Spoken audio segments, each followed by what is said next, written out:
everyone, and welcome to the Six Report. I am here with Rick Howells, President and CEO of Reunion Gold, to discuss their additional drill results from the Oko West project. Now, Rick, hole D243, which intersected 109.7 meters grade and 5.59 grams per ton, was a very nice hole. What are the key takeaways from that hole and these results in general? Yes, our recent press release continues to confirm the grade and the continuity of the gold mineralized envelope in block floor in the Karuni zone, and indicates an expansion of the mineralized envelope to depth and along strike. And amongst the numerous good holes you talked about, D243 intersected 109 meters at almost 5.6 grams. That hole, in addition to several others, basically confirms the continuity of these high-grade chutes in block 4 and extends the depth of the mineralization to below 600 meters. Thank you. And your team is actually partway through a 30,000 meter drill program aimed at supporting the maiden resource estimate for the Karuni zone by mid-year. Can you talk about how that program is going so far?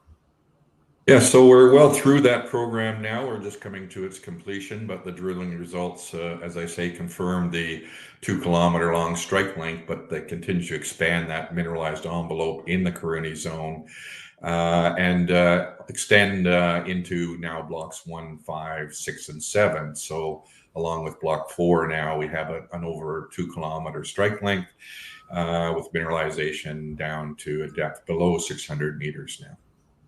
So do you expect that program will uncover the full resource potential at the Karuni zone?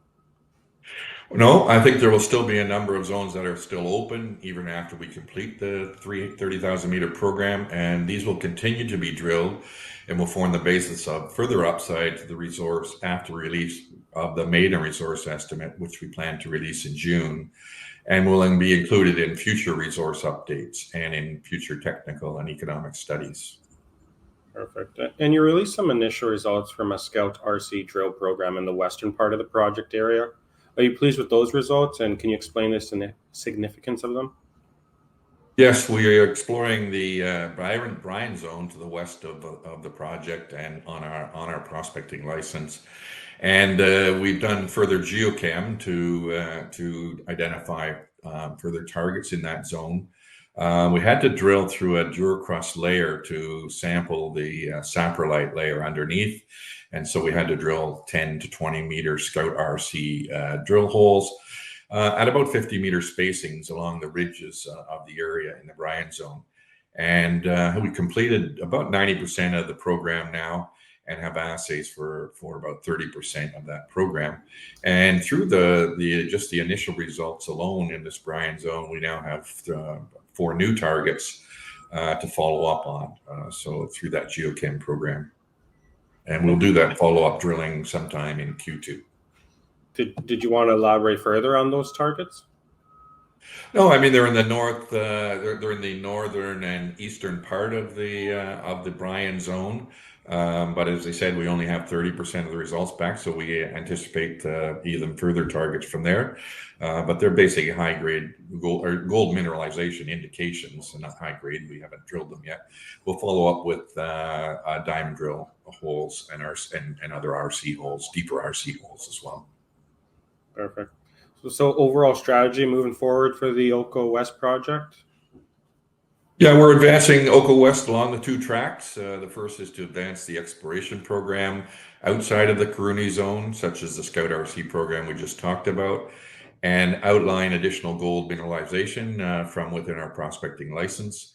And the second track is to continue to advance the Karuni zone along the path to development as quickly as possible. We're currently on schedule to announce our maiden resource estimate by the middle of the year, to be followed by the commencement of a PEA with targeted completion by the end of 23. Once the results of the PEA are released, we will look to continue to move the project forward into a pre-feasibility by early next year and a feasibility in 2024. Part of the studies, we have shipped about a ton of mineralized core samples to our basement lab in BC in order to conduct comprehensive metallurgical work, which will include comminution studies and initial flow sheet design, which will feed our PEA studies.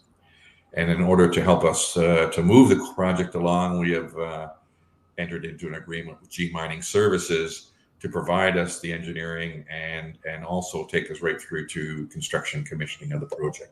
And we've added to our own team as well to enhance the project management capabilities of our team to carry forward with these studies. Okay, so your team fully intends on building this project out, or is the ideal situation to sell to a gold producer?